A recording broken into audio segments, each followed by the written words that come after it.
Welcome to the Straight from the Source's Mouth podcast. Frank talk about sex and dating.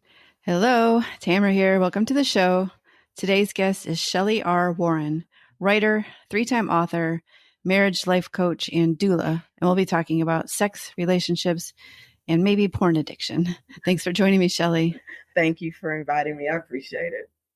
You do all these things, and you've said you haven't been married and you haven't had kids, but you're a marriage coach and doula. Do you want to start with, or either that or how you got started in general? Okay, we can do both. From the skeptic side, if you are a Bible follower, the three main people who spoke on marriage were Paul, Christ, and Moses. Moses was the only married person. So the passion for it, I often tell people, don't underestimate the insight of children that come from divorce. I come from 2-time divorce. My mother was married 3 times. My mom actually died a month ago today, actually. Her last marriage stuck, I think it was 28 years. She divorced my brother's father, I think technically when I was like 19, but they were separated for multiple years. So just observing the breakdown of a marriage, observing people that should have never been together in the first place. Even as much, both of my parents are gone now. My dad died 11 years ago. And even as much as I get so much of who I am because of the hybrid of them, I will still say they had no business being together. Like none. Yeah. So I just think I've developed a passion for, I really like uniting people that make sense. I really like when they're dating, breaking them up when they don't. I'm very aggressive in premarital counseling. Some people go to sessions for 3 times, even in church, they'll go 3 times with a pastor for an hour. No, that's not premarital counseling. Mine's at least 6 months. We probably spend half of that on childhood and intimacy because those are the 2 things that are huge in a relationship. Yeah, I love that. Because I mean, I've said that too. Like when people are together that shouldn't be, someone else comes along that they obviously should be together. I don't ever feel bad when it doesn't work out for the original couple. Like, and not that I'm the one trying. Well, I'm a little different. So here's the plot twist. My niche is reconciling divorces. I'm actually different. So that's the other thing I don't like, which makes me passionate about marriage. I think people act like marriage is dating, and it's not. So a lot of times people get divorced because the rate of divorce regret is actually upticking very high. People that work with me know my motto is you should always put healthy before happy. Only children expect to be happy all the time. And you definitely shouldn't expect someone else to put more work into making you happy than you're willing to do. So a lot of times when people get to the point of divorce, it's not because of abuse or even adultery. You know, stats say 20% of men and 13% of women cheat. Look how much society talks about cheating. You would think like 90% of people cheat. They don't. A lot of times people get divorced because they don't have the tools to stay together. You're not taught how to stay together. You know, like, isn't it interesting how we can stay with friends for years and years and years? They piss us off too. We work that out. But we're quick to say even before we get married, you do this, you do this, you do this, I'm out. And that's another reason why I'm big on you should marry your friend. A lot of people don't marry people they like. They marry people they lust. They marry people they have chemistry with. They marry people that have the same value systems. Or they marry people because they just want to get married. Yeah. But the people I know that have gone the distance, they're good friends. Because, like will get you back to love. If there's no like, we're in trouble. So I've just always been passionate about it. And then if the follow-up question is, then why aren't you? That's fair. I had a fiance. He died 30 years ago this year in a very freak accident his senior year in college. I've had a couple of serious boyfriends since then. But I think because I've done so much work in marriage, that's why I'm not married. And what I mean by that is people take it like, because you see how much work it is, you don't want to do the work. No, it's more like I value it so much that I'd be an idiot to get in a stupid marriage at this point. And so at 51, no kids, never married. I would just need to pick better than a lot of people I work with.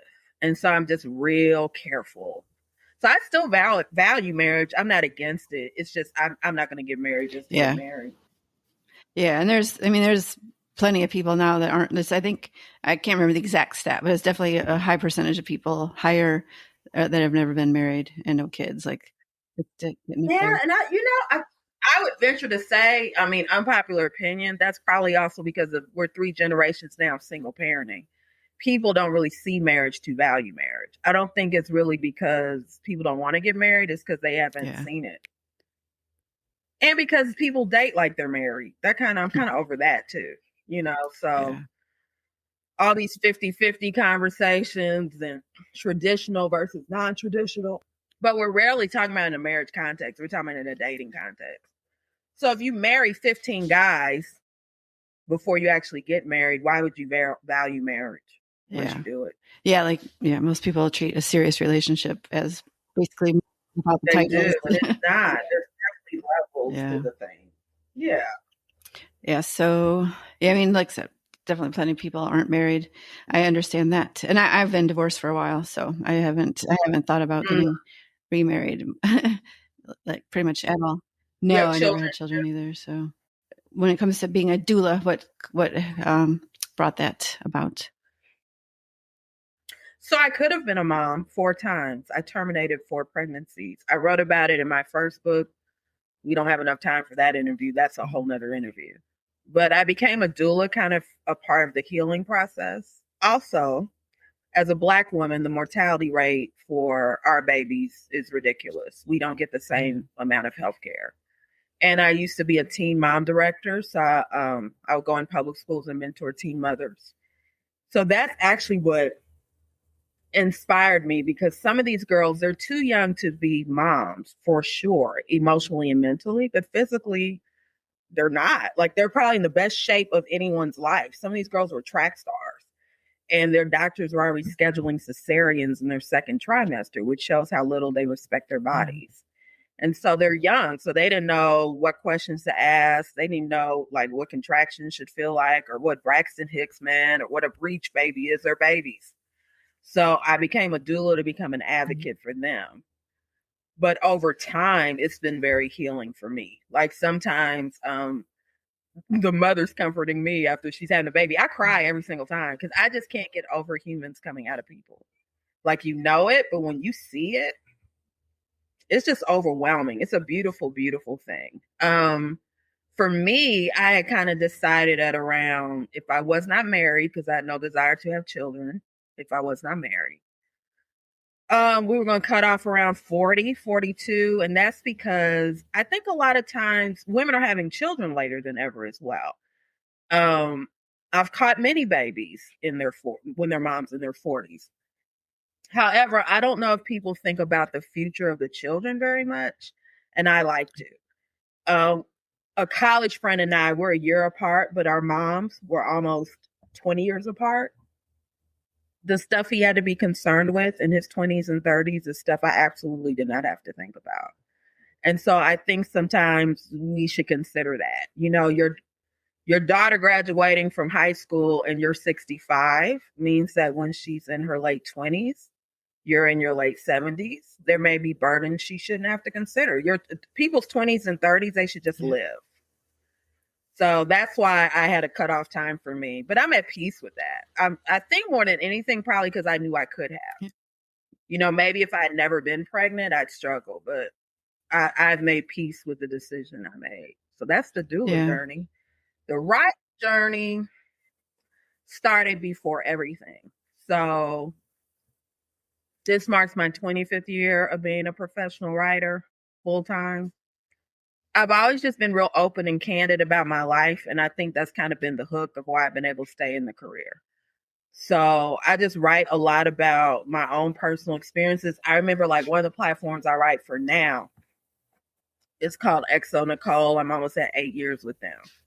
And it's been a great relationship. A few years ago, I wrote, and I was like, I want to write about all the men I've had sex with, which is 14.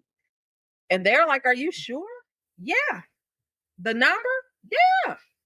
I think that's always just kind of worked for me. Even with my first book, it was with a Christian publisher, but I was very open about my abortions. One time I was a wedding planner. I slept with the groom. Wild journey. But I think people are always drawn to like transparency in the world of filters and tons of makeup and just acting like and editing IG reels. People just find transparency refreshing. Even if they don't agree with or respect what you're saying, they can trust it because it's honest. So I think that's just always kind of been my tagline. I'm going to be pretty direct and pretty honest. Authenticity. Yeah, transparency. I'm generally that way too. I have found that I have censored myself a little more on this than I would, but normally with like everyday conversation, I'm just blurt out anything and everything, and people are always a little like taken aback. Like I don't even realize I shouldn't say some stuff, especially years ago. And you know what? So I'm learning too, like, I do read the room. My discernment's pretty good, but sometimes it's not that we shouldn't say it. It's just people don't have to like it. Like sometimes we just have to make peace that we're not.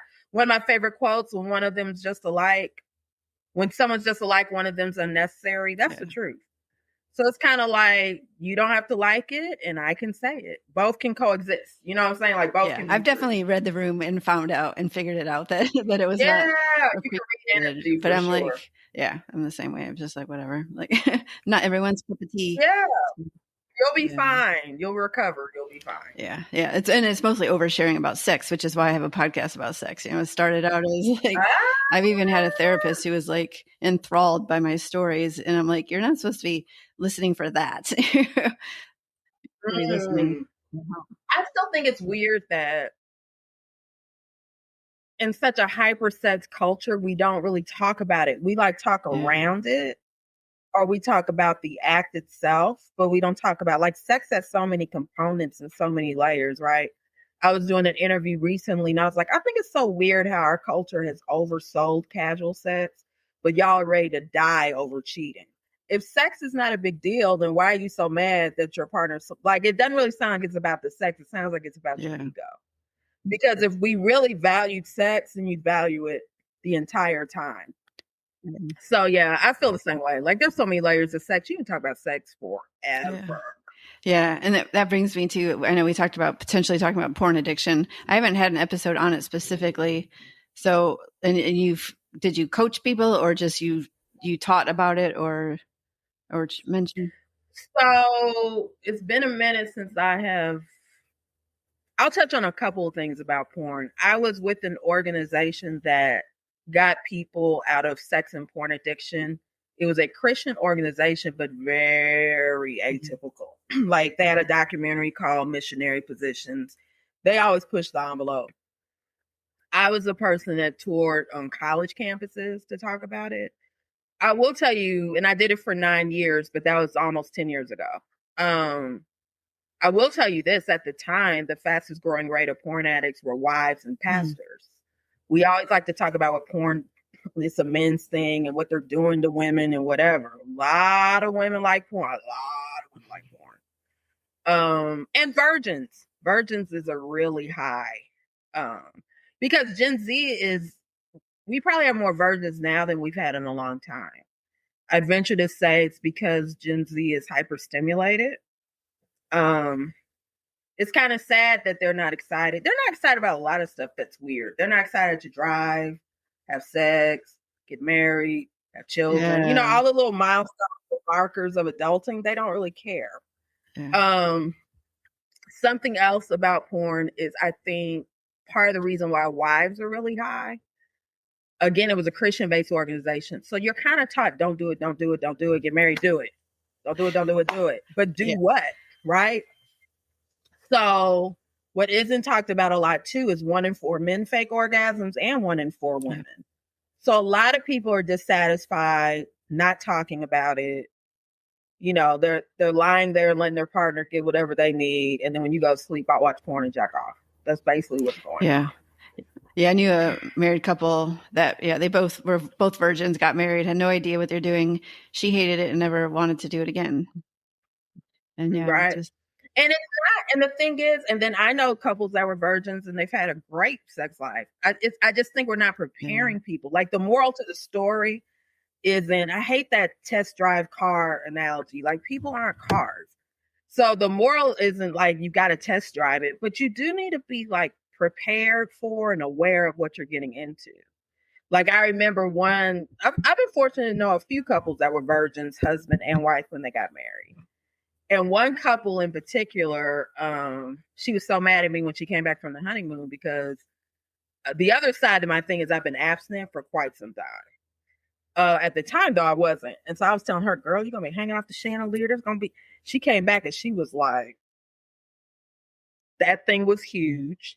I was in pain.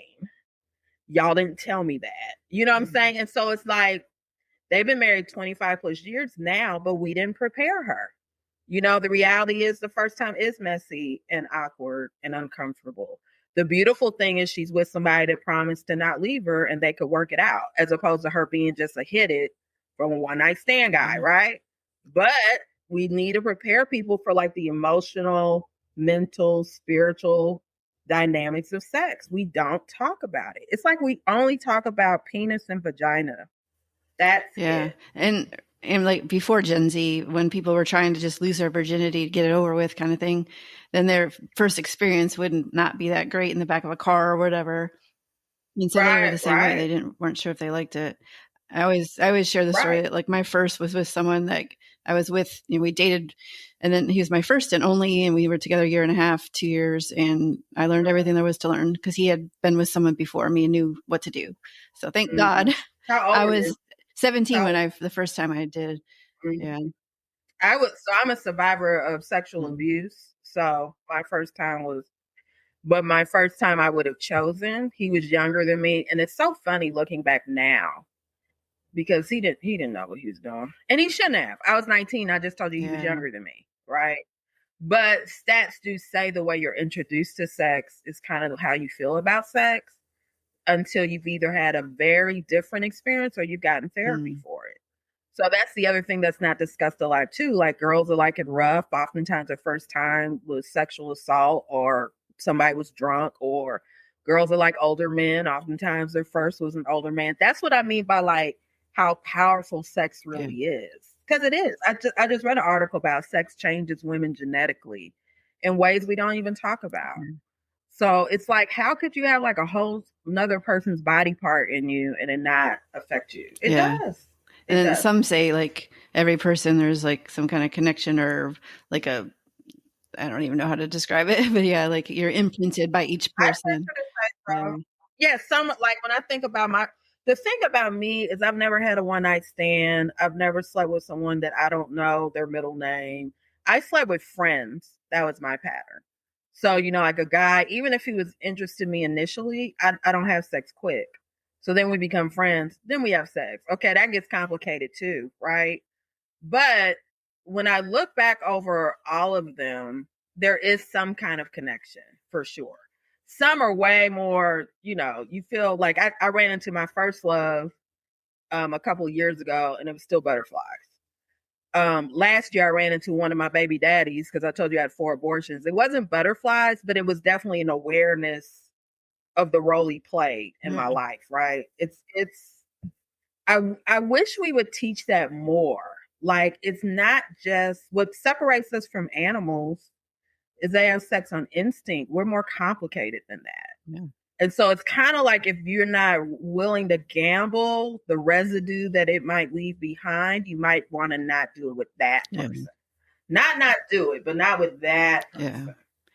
Yeah. Speaking of which, going back to the couples that should and shouldn't be together, is it obvious like immediately, or does it take a minute when you're doing counseling with them, or in your experience, have you found? There's certain things you can ask people, like, if your value systems aren't similar, why are you together? If you don't know your purpose yet, I don't think you should get married. That's a huge one.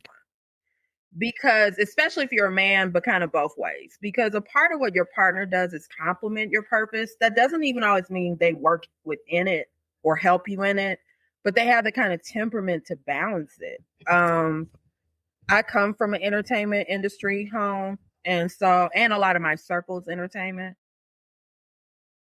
Why would you marry someone that doesn't respect that you have to be in the studio at 10 o'clock at night, or you've got to catch flights, or they may have to watch the kids extra because why would you even marry that person? Or a doctor. Why are you going to marry someone that's on call 12 hours and then you're bitching about they're never home? That's a real simple thing. Yeah. So if someone's still figuring out who they are, what their purpose is, once they figure that out, they might have chosen someone very different than before they knew. Yeah. I know a friend that thought her potential husband wasn't ambitious enough. And then she's like, well, is that something you really want? If they're ambitious, they might not be home as often and might not be available. So she immediately switched. She's like, yeah, that was the one thing she didn't think she could live with. And then she was like, yeah, that's actually better. And yeah. Or you haven't met their family. What the hell are we doing? You're marrying the family more than you think you're marrying the family, even if it's the influence of the family. Holidays. People, I don't observe holidays. I do my birthday, but I could give a damn about a holiday. That's a really big deal when you marry someone who lives for Christmas. Because if I'm I don't want to go to the Christmas party. I don't want to go to your mom's house and decorate the tree. That little stuff, that's one of my mottos too. It's the little things that break up a marriage. You'd be amazed how many people can survive a big thing like cheating, but can't survive if you don't put that toilet seat down, I'm going to kill you. 10 years of the toilet seat will make you get a divorce. Yeah. That's another thing, like lifestyle compatibility. How you see just going day to day is a huge. So yeah, sometimes I'm looking at people, I'm like, you love each other, but you're not going to do life together well. You can tell. You're already irritated that he doesn't clean the car out. You're not going to do marriage well. You're already upset that she doesn't want to cook twice a week. Y'all are not going to do life well. You should be friends. Yeah.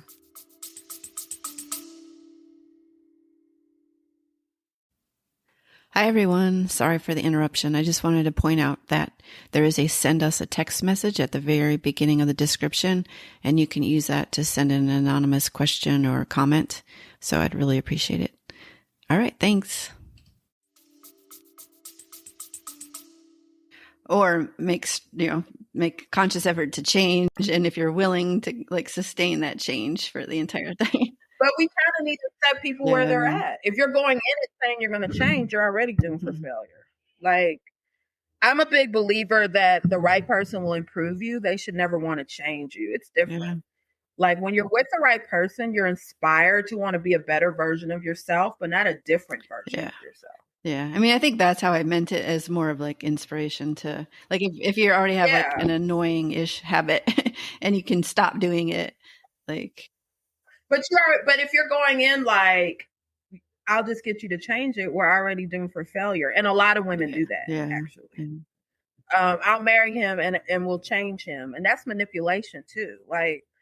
I tell people often, people think that parent and partner are palindromes. They're not. You're not their parent. So it's if you can't go in this is an adult and I respect their views as an adult, and some places we're going to compromise and then we need to choose our battles, then don't get married. Just stay single, enjoy living your house and doing things your way, but not well, once I get married, he'll be different. Or when she gets married, she'll be different. It's manipulation. Yeah. Or obviously that's not going to happen more than likely. And you see how long you're going to suffer through it or sustain it. Or sometimes they won't do it just to spite you because they're sick of you nagging them about it. They would have considered it, but now it's being rebellious because you're getting on my nerves talking to me about it. Yeah, definitely. And I know we're jumping topics, but I kind of wanted to go back to the porn addiction thing. Have you, when you were talking to people about it, what was its effect? Was it, obviously it's, if they're truly addicted and they're not having sex with their partner, that kind of thing, have you experienced that? Or was it more of the first thing to go on record is porn addiction is used way too loosely, like narcissism is. You can have narcissistic traits, but the actual disorder needs to be diagnosed. Same thing for porn. Just because your partner watches a lot of porn and you don't like it doesn't mean they're an addict.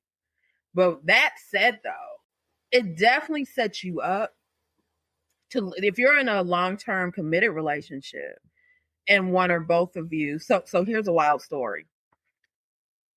the organization I was working for, we had a blog, and I would get people to write on the blog for me. And there was a couple, and they're divorced now. The husband, when they were single, wasn't a virgin, but she was.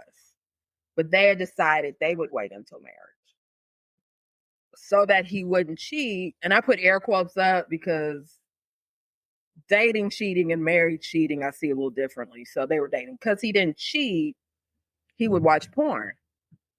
Their wedding night, they were having technical difficulties with literal intercourse. They didn't know until later on she literally had a blockage in there. But because she was a virgin, she was thinking something was wrong with her. So she was like, well, maybe I'll watch porn too and it'll fix it. They ended up becoming very enamored with porn and did not have sex with each other for a whole year. That's a wild story. Yeah. And then once they had gotten the physical thing fixed, then they had to break off from the porn and learn how to have sex, right? So now it's two compounded issues. So the thing that I think concerns me the most about porn is its unrealistic expectations. And people don't realize how, like, a part of what we worked with too is there was another team that would go to the porn shows. They would help get people out of the industry. Ron Jeremy toured with us for a while. A lot of people you're watching hate porn, like the people doing it. I don't like calling them porn stars. I call them porn actors because a lot of times it is acting. There might be like 15% of people that do it just for the love of sex. And there genuinely are those people. This is great. I get paid to do what I love. But then there's a whole nother component of people. Not everybody was sexually abused because that's the assumption. Not everybody used to strip. But a lot of people do it either because of convoluted relational issues, a way of kind of getting back at whatever gender they're mad at the time. There's a lot of anger that goes on. You can kind of see it. I used to watch porn and you can see like these people can't stand each other. Look how they're talking to each other and spitting on each other and F you bitch. And like, what in the world, right? If you're watching that, how in the world can you not think you're programming your mind? Because studies say it affects you on the same level like a drug hit. How can you not think you can watch 2 hours of somebody saying fuck you bitch and then going to your wife and being loving with her, or vice versa? You know, so that's one of my biggest issues. It destroys intimacy. You can still have the sex, but it's kind of like it teaches you to have sex at your partner, not with your partner, in my personal opinion. Yeah. Well, I think this is a good time to talk about how people can reach you or work with you, or your books, or like whatever you want to share about yourself too. So I don't do social media, and life is blissful for me that way. I left Facebook probably 18 years ago. I left for like a couple of months and never came back. And yeah, I don't see ever coming back, actually. We'll see. Never say never, right?